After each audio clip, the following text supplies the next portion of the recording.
De Engelse soldaten die kwamen in ons land, al met geplooide rokjes aan en stokjes in hun hand. En menig jonge dame uit dorp of land of stad, die sloeg haar handjes samen en zuchtte wat een schaat. Had ik zo'n English boy, ik ging dadelijk aan de dooi. Aan de Schelde, Schelde over, aan de dijk van Kreveril, daar zit je geen minuutje stil. Aan de Schelde, Schelde over, daar raakt zo'n menig Zeeuwse meid aan de stand aan kwijt. Want onze Zeeuwse meisjes, die houden van plezier, die gaan haast iedere avond met een Engelsman op zwier. Je hoort ze zachtjes fluisteren, you like my ideaal. En zij antwoordt dan teder in steenkool Engels taal. Ga je maar met mij mee, daar stuiven naar de zee. Aan de Schelde, Schelde over, aan de dijk van Kreveril, daar zit je geen minuutje stil. Aan de Schelde, Schelde over, daar raakt zo menig Zeeuwse meid aan de stand aan kwijt. Marietje kwam verlegen, laat voor haar moeder staan. Haar moeder zei, wat zie je bleek, mijn kind, wat scheelt eraan? Ze liet de dokter halen, de dokter uit de buurt. Ze had een duistere ziekte, die 9 maanden duurt. Hij sprak, mijn lieve pop, wat zo liep jij dat toch op? Aan de Schelde, Schelde over, aan de dijk van Kreveril, daar zit je geen minuutje stil. Aan de Schelde, Schelde over, daar raakt ze menig Zeeuwse meid aan de stand aan kwijt.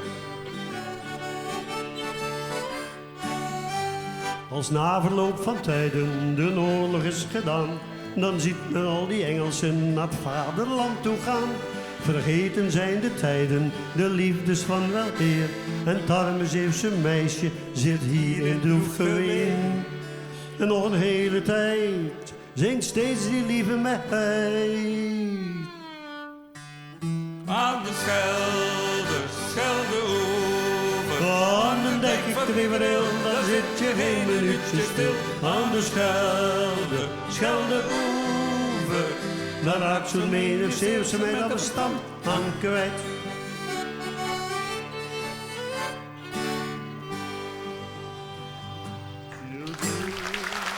Op een moment dan trouwen we op in een caféken op Nemma. Café Het Verdronken Land. Stik gezellig en ook weer natuurlijk een beetje, niet thematisch, maar altijd was er wel een of andere activiteit bij. En de activiteit die avond was oesters eten. Oesters en ambras. Daar kwam het er min of meer op neer. We hadden geoefend om die oesters open te doen op allerlei manieren en zo. En dat lukte redelijk. Dus in de loop van de dag tevoren een paar emmers met oesters op door de Schelde weggeroofd. En die zouden we s'avonds gewoon opzommen. Nou, dus het was pauze. Dus de eerste schalm oesters die kwamen rond. Ik heb een hele mooie tijd gehad met ambras. Ja, ik kan me nog heel goed herinneren de eerste keer dat ze hier kwam. Ik was helemaal zenuwachtig. Ik dacht, ja, dat zijn echt bekende Zeeuws-Vlamingen. En op een gegeven moment dan kwam er een stel mensen binnen met een filmcamera. Echt professioneel, heel groot. Dat weet ik nog wel. En die stapten binnen. Niets vermoedend. Dat was inderdaad niets vermoedend. Die waren in de streek bezig om te filmen. Dat was de crew, de groep, zullen we zeggen, van Tommy Wieringa. Die was aan het filmen in de serie De Rafelranden van Nederland aan de grens. Toen was daar aangehaald op Nemma om er iets te drinken, want de dag was af. Maar die zagen dat het gezellig was. En die begon dan even te babbelen met ons. En die zagen ons zitten. Nou, we zijn de muzikant. Ja, we zijn de muzikant. Dan kun je wel zingen. Ja, dat kan. En dan hebben we toen de tijd, geloof ik, het verhaal over van het typische van Zeeuws-Vlaanderen verteld. Van waarom zit de Hulder hier in Zeeuws-Vlaanderen. Zo vastgeklemd tussen de Schelde en België aan de andere kant, wat er schorren, polders, dijken en mensen rustig of gauw aangebrand. Die optelsom die hoorde en die zie je in dat zalken hier. Zoals het nou is op ons dorpjes of zodat het vroeger was. Van het heilige land, de Snes en Klooster, van het Kruisdorp tot een overslag. Wij zeggen het op onze maniertje.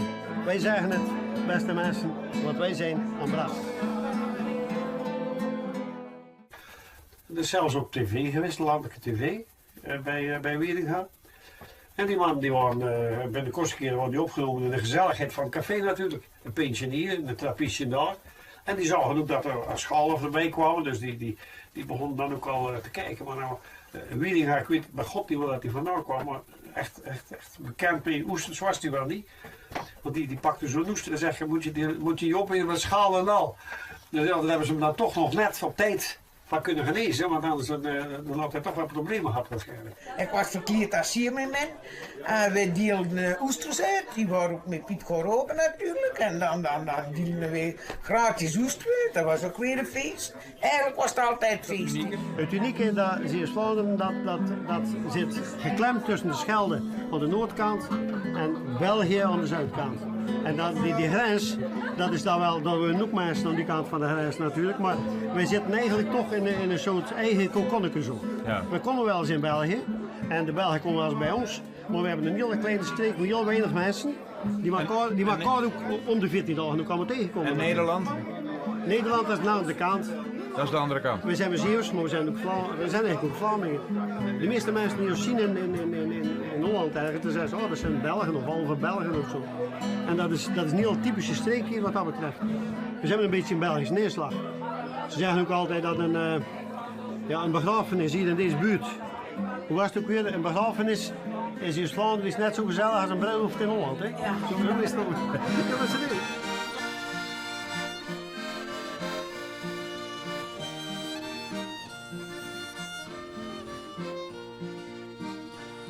Daar valt niet veel te rapen, dus maar de zat ook groot. Veel slekpielen en schapen, bij meest door een boot. Noordwestenwind kan razen over het verdronken land. Hij dus tint zich ter Schelde, daar dan gisteren aan de wand. Die cafékes list de Schelde, een tafel uit een oude tijd. List achter komt er binnen, maar welkom zij altijd.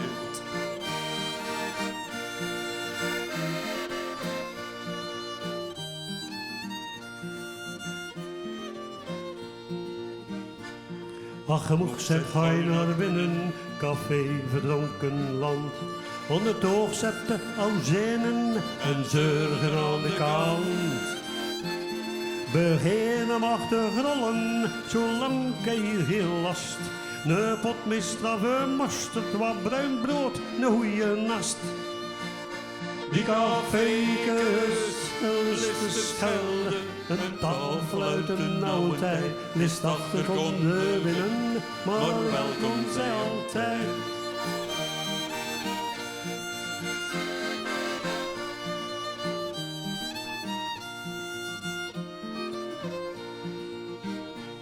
De tijd aan de muren, de stoere zilte kop. De kaai uit vroege tijden, drink oude modderloop. Dan komen de verhalen, hij wil hem nog gekend. De sturm van 53 kende guldig monument. De kaai vol oude boten, de vissers van de paal.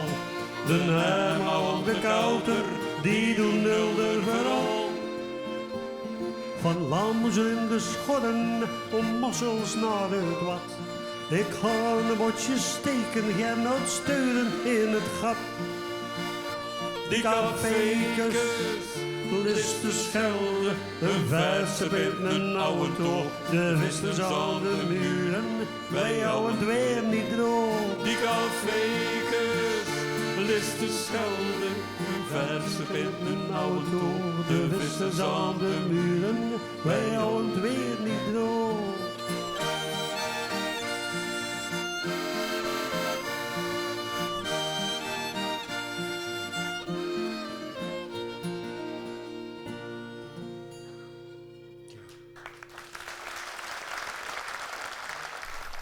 Kijken of zijn badman wakker is. Het is nog vroeg van het jaar, maar ik weet maar nooit.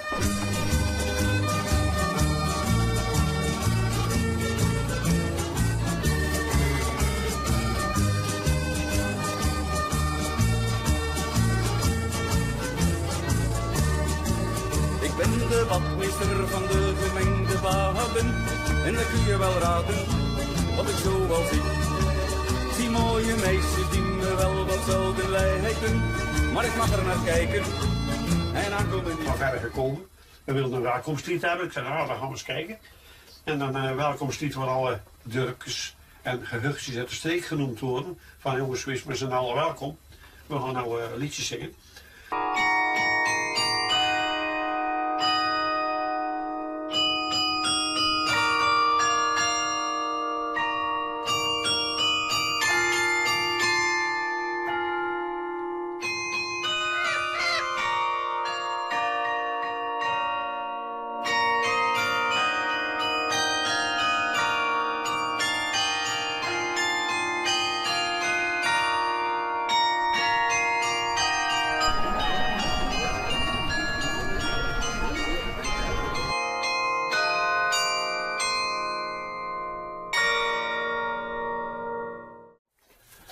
Toen ik 18 was, na het stappen, reed ik met iemand mee naar huis. En van Hulst naar Kloosterzande. Maar er wou nog iemand meerijden en die woonde op Hengsdijk. Dus dat was even mee een omweg naar huis. En die was net uitgestapt en een kilometer daarna. In een flauwe bocht is een tegenligger is recht uitgekomen en frontaal op ons gebotst. En mijn vriend die reed, die had heel veel breuken aan zijn benen. Ja, hij had wel heel lang behoorlijk naar gelopen. En ik was alleen mijn linkerrug kwijt.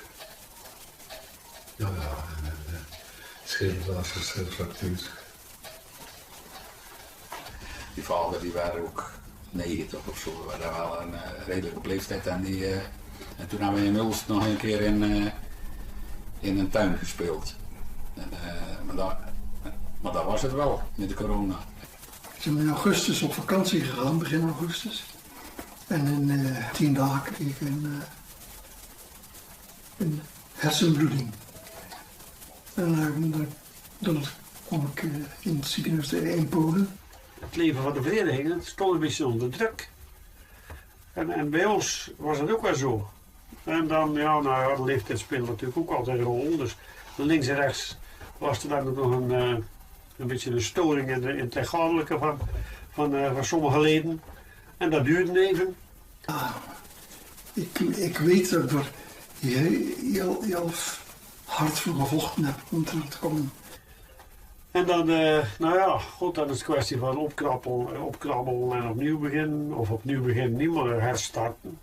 Dus op dit moment zijn we dan weer volop in de running om te oefenen en te proberen om weer toch op een andere manier op te treden.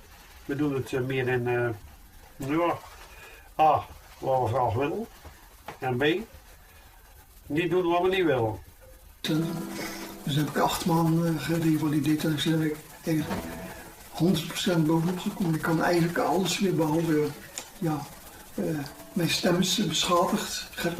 Mijn stemband is geraakt bij een ingreep.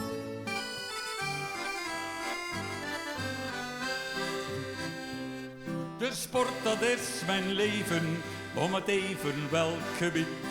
Maar vissen doen ik heel jaren en alleen doe ik dat niet. Mina, dat is mijn meisje, die gaat altijd met mij mee. Aan mijn dobberen op de veugel voelen wij ons heel tevreden. Ah, wij aan het vissen zijn, zingen altijd het terugfijn. Mina, hou gij de kool in de wand.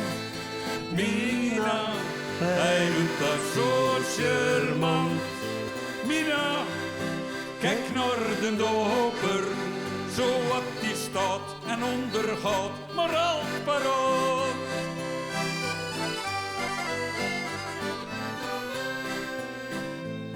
We pakken eerst de kodde, die steken in mekaar. Ne worm aan dat dakske en overboord dan maar. Ook al wou je het in geen dagen, die een boot die gaat te keer. Nog erger als toen Petrus op het Galileameer. Dit is geen PSD, maar voor de rest valt het wel mee. Mina, hou gij de god in de wand. Mina, hij doet dat zo charmant. Mina, kijk naar de loper, zo wat die staat en ondergaat, maar al paraat.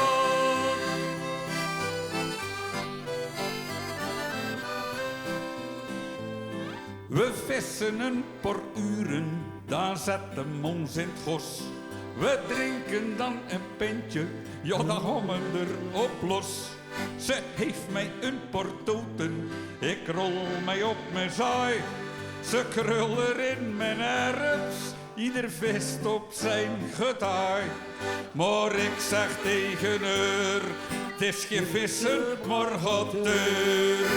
Mina, hou gij de kool in de wand. Mina, hij doet dat zo charmant. Mina, kijk naar de doper, zo wat die staat en ondergaat, maar al paraat.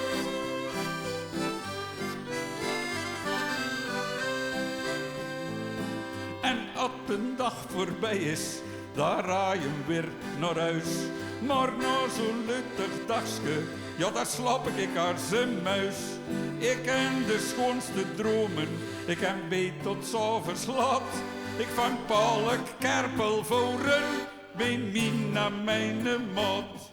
Begint die beet van jaar, ja daar roep ik al van ver. Mina, hou gij de god in de wand. Mina, hij doet dat zo charmant. Mina, kijk naar de doper, zo wat die staat en ondergaat, maar al paraat.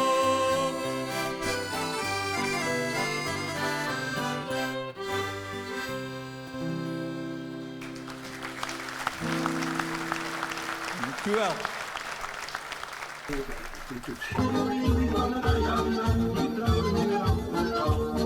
In de eerste nacht, van de juli van de rij, in de eerste nacht, een rij aan zijn grap. Ja, ze maken hele leutige, grappige liedjes. Mensen herkennen er heel veel in. Er zitten ook wel eens serieuze liedjes bij, zoals Laat mij even stil. Dat is een hartstikke mooi lied. Dat heel eigenlijk het diepere ook weer heeft. Dat niet alleen allemaal luttig is, maar dat dat toch even het diepere aanraakt. We hebben dat zelf een keer ook gezongen met ons gezin bij een uitvaart en dat was echt super en ook mede dankzij de bijdrage. Laat mij zingen waar danken voel, laat mij voelen waar danken zeg. Laat mij zeggen waar danken wil, maar laat mij even stil.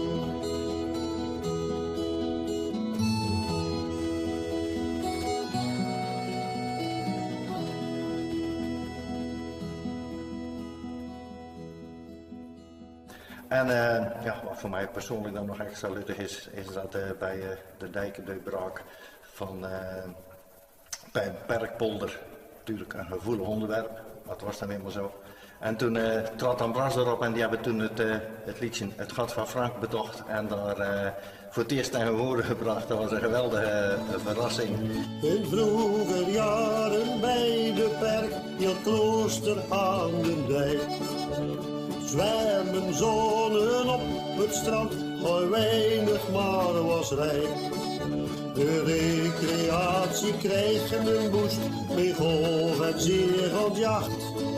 Chalets en chique restaurants, champagne in de nacht. Nou, we staan hier bij het gat van Frank. Het gat van Frank dat is gekomen op het moment dat de polder van Walzoden, een kleine polder, is verdwenen. Ze hebben het ontpolderd. En een polder, die geen polder niet meer is, die kun je niet meer polder noemen. Dus het is een gat. De voertrekker van het plan Parkpolder, dat is Frank van Driessen.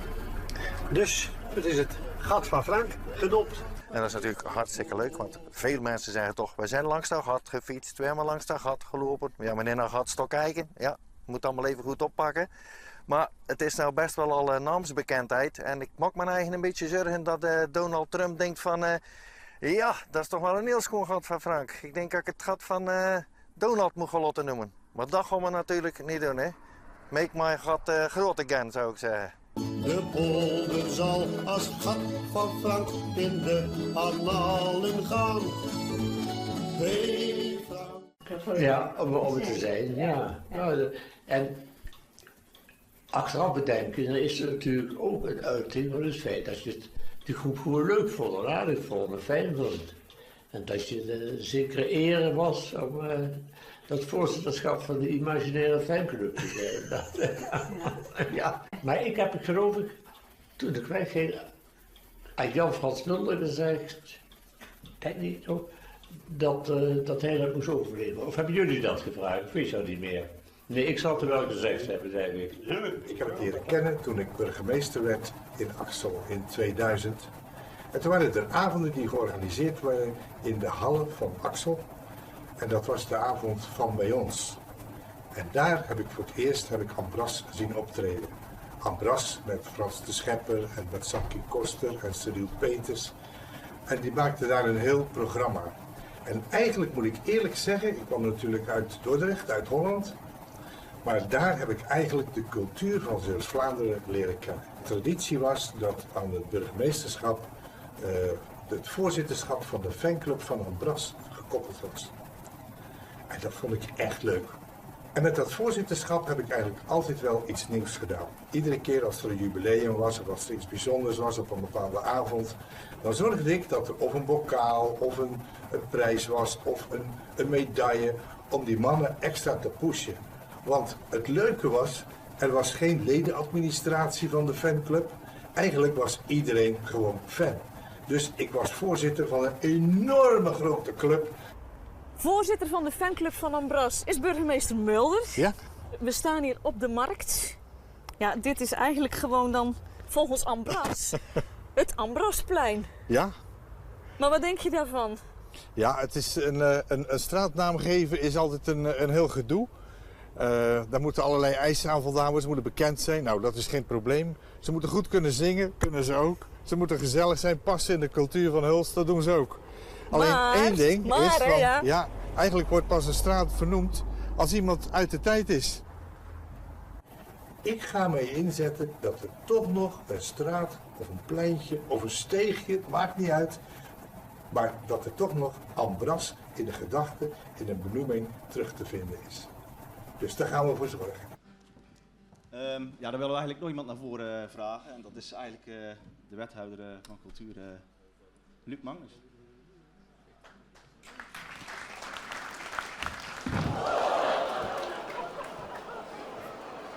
Ja, zo zie je wel. Geen hulpmiddelen nodig, maar mijn ogen zijn niet meer zo goed. Ja, mensen, wat moet er eigenlijk vanavond nog gezegd worden? We hebben de nummers gehoord, de film gezien. Ja, wat moet je dan nog zeggen? Het enige wat ik kan zeggen, toen ik gevraagd werd voor 44 jaar Ambras, dan dacht ik, ja, dat ze 44 jaar gehaald hebben.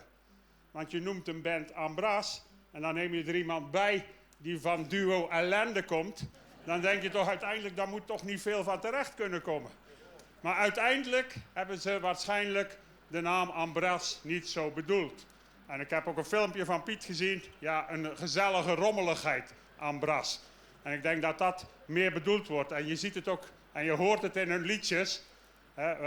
Bij Ambras denk je eerder aan een café waar mensen luidruchtig zijn, met armen en benen zitten praten, af en toe op tafel slaan, maar uiteindelijk toch met een lach eindigen. En dat is de sfeer van Ambras. En het mooie van de optredens van Ambras is, het is niet alleen zingen. Het wordt aan elkaar gepraat.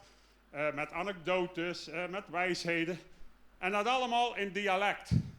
En daarmee zijn jullie ook echt wel de promotors van het dialect van het land van Hulst. En daar ben ik blij om, want alle toespraken die ik tot nu toe houden, daar heb je niets van begrepen. En ik hoop dat Hulde hier vanavond mij wel kunnen begrijpen. Nou, in ieder geval, jullie hebben een geweldige band. Het fundament is gestoeld op vriendschap. En het cement wordt gevormd door de ambiance. En Hulst was al een keer trots op hen. Zat ook in de film. Jullie hebben een keer de cultuurprijs gekregen. Maar we zijn nog steeds trots op jullie. Ook nu. En we hebben tegenwoordig nieuwe nou ja, ze zijn 7 jaar oud, de Pahadders in Hulst. En al 1,5 jaar geleden is er een bijgekomen. Een straffe madame, Felicia heet ze. Ze staat boven de gemeentewinkel. En zij houdt de mensen in Hulst wat in de gaten om te kijken of er mensen zijn die extra aandacht verdienen. En een paar maanden geleden, dat is een opdracht van de burgemeester, doet ze dat blijkbaar. Maar in ieder geval een paar maanden geleden kreeg ze jullie in het oog. En we vinden wel dat jullie extra pluim verdienen. En het is 44 jaar. En we vinden dat ieder van jullie een pluimpagade krijgt. En dan komen die ergens vandaan. Ja, het zijn heel levende, mag ik hopen.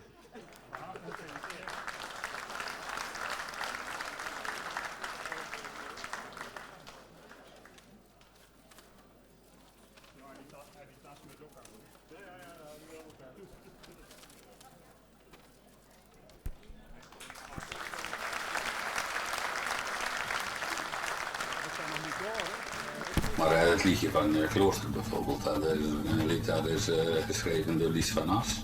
En we hebben hem wat aangepast. Een oude koord, mee erop de Waterstraat, een Pjertenkaart, een boerenstee. Hoge bomen nog opzij, daar liepen muttes in de waai. En op het einde een café. Knaap af, zo noemden ze toen. Gekost een kaart mee of zonder roem. En puiten pieren pieken. En mee te kermis ieder blaai. Kost de bekriekord op de waai. Met pijl en boog naar plumkes schieten. En tussendeurs nog Cies en Mille. Of om een pintje naar de bas. Het is allemaal zo lang geleden.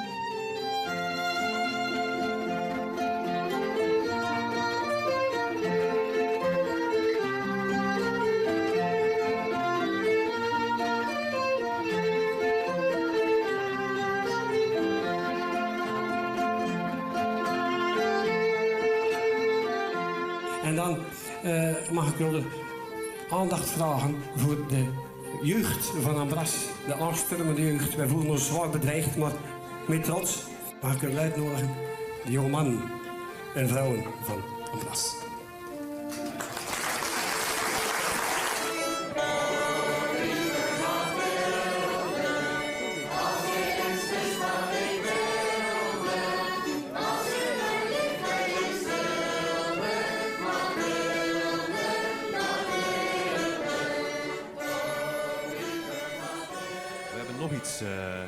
In petto. Je hebt allemaal die film gezien, hè? Er zitten beelden in van uit 96 volgens mij. 96? Robert, kijk even naar jou. 96, hè? Dat is bijna 30 jaar geleden. Wij zongen toen een liedje. Als kinders van Ambras. Mathilde. En we dachten, dat gaan we gewoon nog eens een keer doen.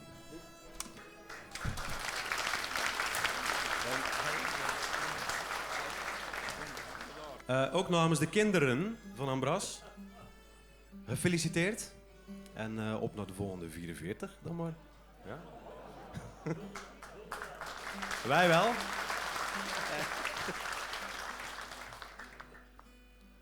Ja. We steken nog maar een jaar af.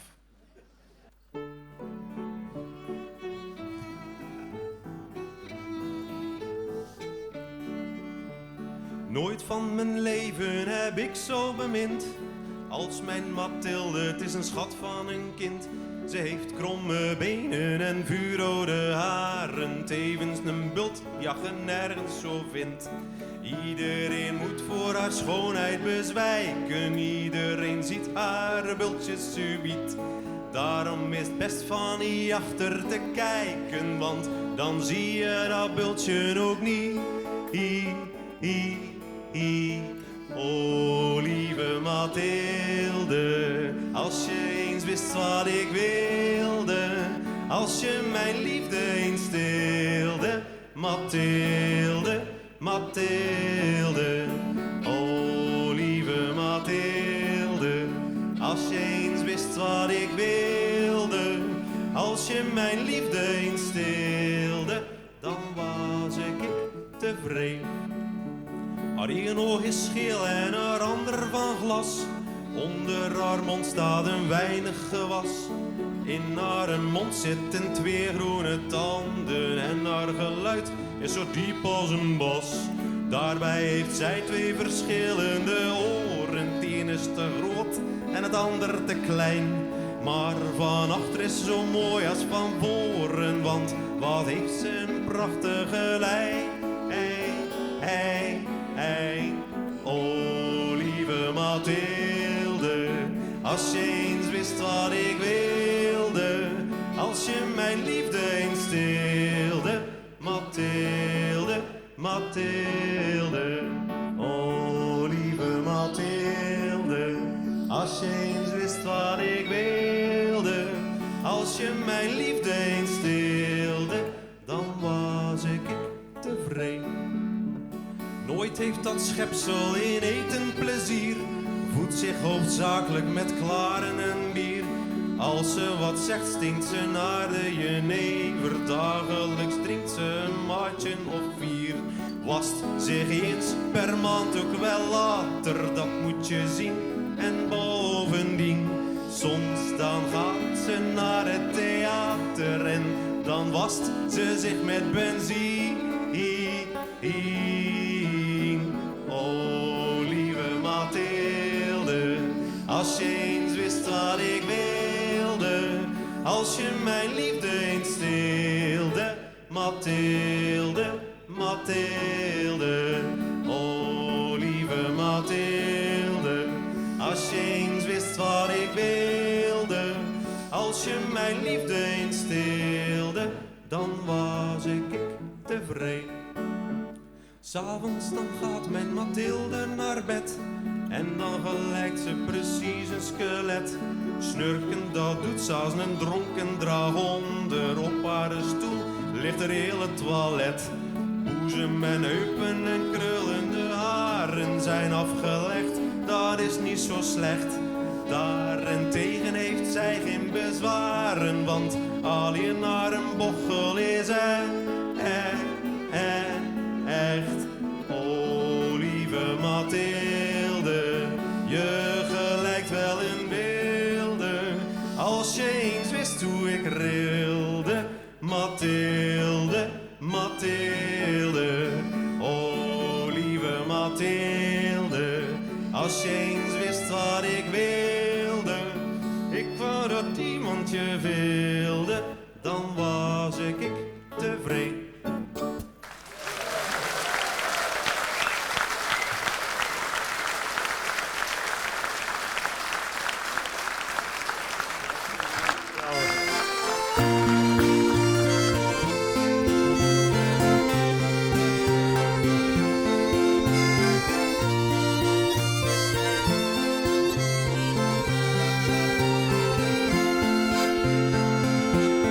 Zijn de woorden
instantie Ulder, publiek.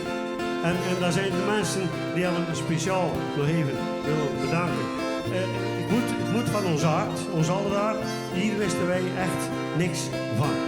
Wij hebben een lijstje en nog een lijstje en die liedjes samen zingen. Ja hoor. Dan komt er de fanclub, die komt om de noek zeilen. Dan komt de wethouder binnenvallen.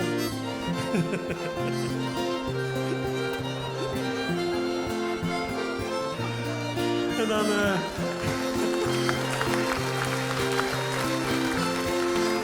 Je moet actueel blijven, hè? En dan, ja, onze lieve vroegere burgemeesters, goede vrienden en nog altijd goede vrienden. Frank, ik kan ze allemaal opnoemen, Luc, heel veel dank voor alle goede zorgen, de jeugd. En gaan zo maar deur. En we gaan deur, want we zijn inderdaad 44 jaar en we zijn ook begonnen. En we weten dat als je 44 jaar muziek maakt, en je zou denken, dat doen we nog 44 jaar, dat gaat niet lukken.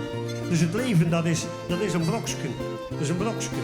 We weten echt nog dingen van het eerste optreden, van het tweede optreden. En dat is zo voorbij. Dus het leven is zo voorbij. Realiseer dat echt nog. En in die realisatie, dat we er nog zijn, dat we ervan kunnen genieten, dat we elkaar nog tegenkomen, dat we een goede dag kunnen zeggen tegen elkaar en zullen zeggen tegen elkaar. Uit dat idee wil ik jullie een geweldige avond wensen. Bedankt en tot ziens.